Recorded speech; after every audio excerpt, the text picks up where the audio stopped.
Ruth Chapter 2. And Naomi had a relative on her husband's side, a man of great wealth, of the clan of Elimelech, and his name was Boaz.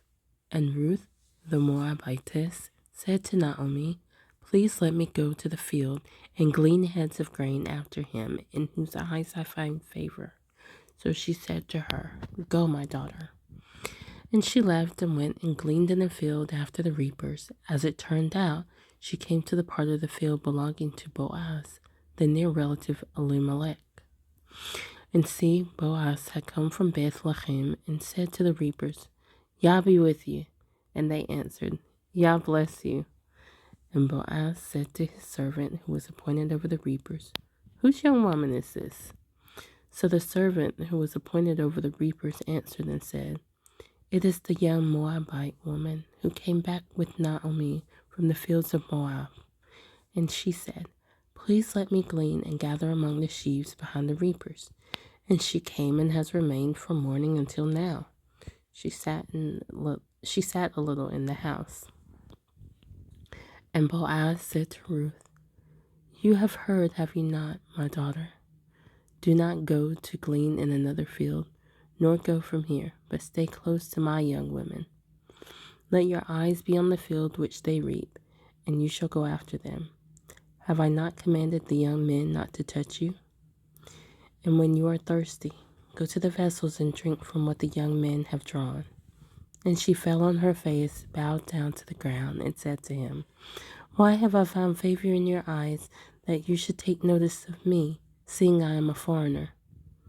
And Boaz answered and said to her, "I have been told all that you have done for your mother-in-law since the death of your husband, and how you have left your father and your mother and the land of your birth, and have come to a people whom you did not know before. Yah repay your work, and your reward is complete from Yah, Elohim of Israel, under whose wings you have come to seek refuge." And she said, "Let me find favor in your eyes, my master, because you have comforted me, and have spoken to the heart of your female servant, though I am not like one of your female servants." And Boaz said to her, "Come here at mealtime, then you shall eat of the bread, and dip your piece of bread in the vinegar." And she sat beside the reapers, and he passed roasted grain to her. And she ate and was satisfied, and had left over. And she rose up to glean, and Boaz commanded his young men, saying, "Let her glean even among the sheaves, and do not embarrass her.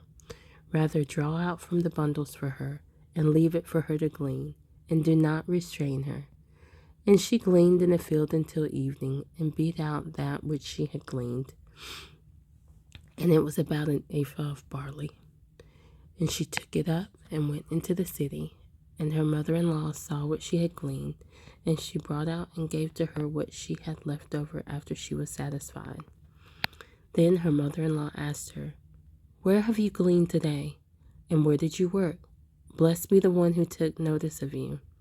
And she told her mother-in-law with whom she had worked, and said, "The name of the man I worked today with is Boaz." And Naomi said to her daughter-in-law, "Blessed be he of Yah, who has not forsaken his loving commitment to the living and the dead."